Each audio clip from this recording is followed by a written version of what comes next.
Okay, so this is a little bit different type of video. I'm not going to pick anything, but it's equally important. Maybe not as entertaining, but equally as important. We're going to talk about picks, tensioners, and just general tools that I've made for lock sport, and a lot of them you could make too. So I guess I'll start with picks. My bench is going to look like a mess once I get done with this video. But these are all picks I've made, as well as, the set of rakes. And I don't know if I can even keep this all in frame. And this bypass knife. This probe. These are all things I made. What I use for materials? Feeler gauge. Wiper inserts. Even sometimes broken picks.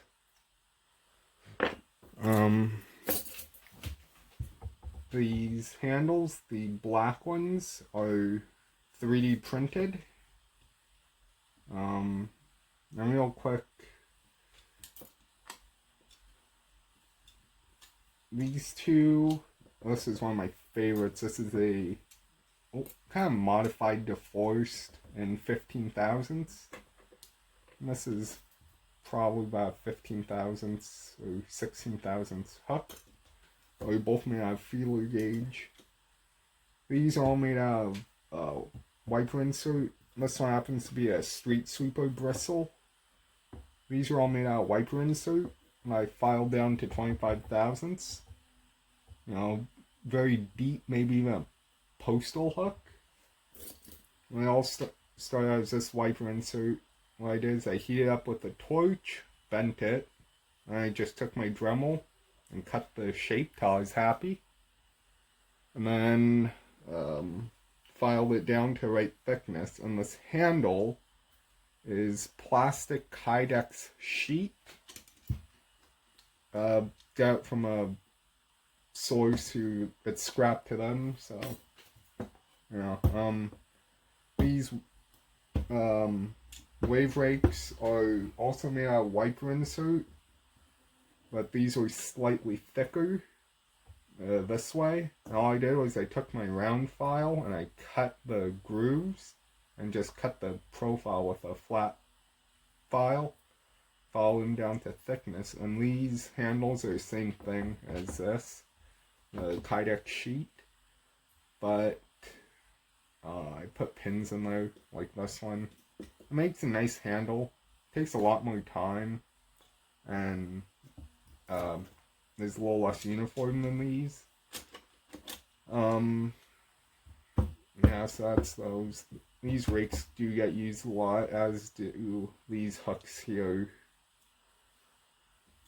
This handle, these handles are all available on Thingiverse, by the way. If I remember, I will post a link to these, and then I'll post a link to this one.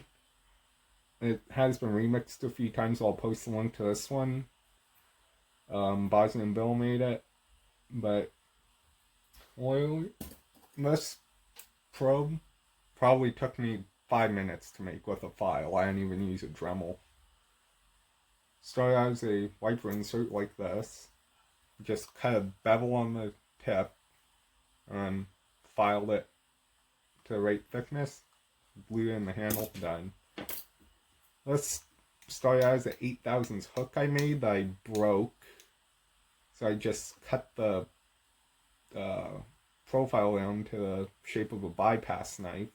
And I use this for, decoding and bypassing Mastery 175s and generic code locks. These two are broken Sparrows short hooks. I've broken a few of those in my day.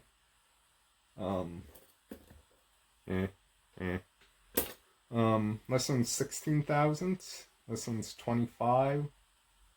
They're handy for all kinds of things. The long one's good when you have to turn a core all the way around.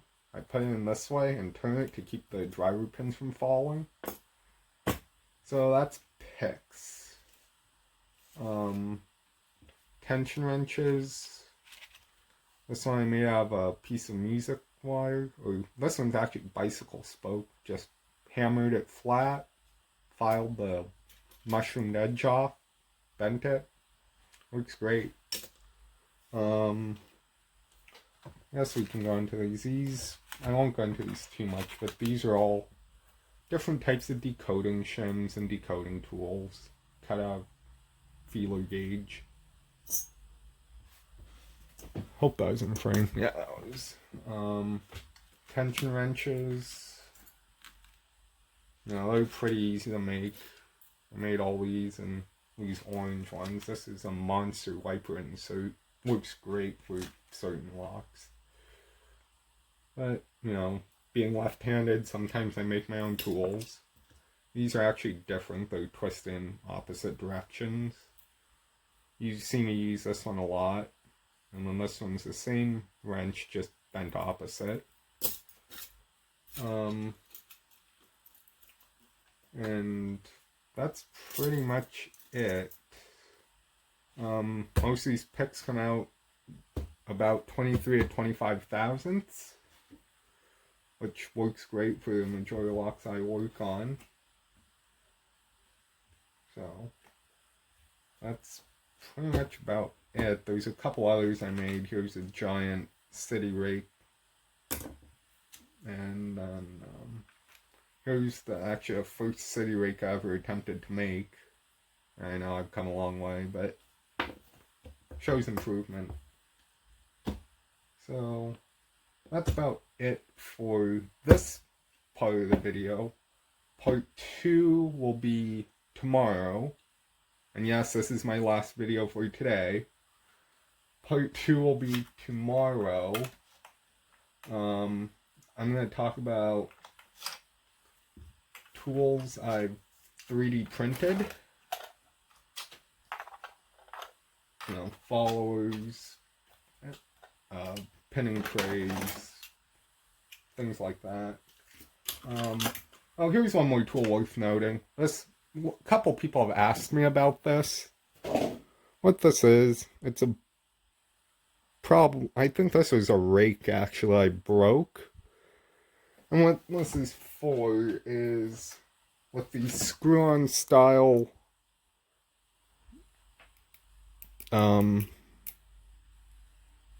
it's not a tailpiece. I can't think of a name right now. Someone will tell me down in the comments. You can see it has a little groove cut, and what that does is it fits over this pin. So I can push that pin down and then spin the... Let me pull the key out so I don't launch the core out. Push this pin down and I can just spin the plug or spin the nut off. And it works well because, you know, tools like this don't fit this pattern. You know, they only fit, and I don't have one handy, yeah, you know, standard this shape. Not sure how many splines it is, but, you know, it won't fit this tool. This one will fit everything. So, if I heat it up, bent it, and I filed it flat this way, I just took a needle file, triangular needle file, right down the center, and cut this groove that fits over the pin. It's very easy to make, and I know we all have broken picks laying around, so there's something to do with them. Sometimes if you can't rebend the tip, like this one here is a broken rake. That's about the profile of a hook I like. I'm just going to have to thin a little bit off the back. If I cut this away and just glue that on the handle, that's a good pick. But let's say you break it off here. you have that left. Well, you can still cut a new pick tip out of the handle. I've done it. So, this is not a tool I made, by the way. It's a tool I bought. They're rather expensive. But there is a homemade alternative, which is this, 3D printed. Well, there's one on Amazon for about $15, I think it is. It's a lot easier than doing this with a probe or a pick.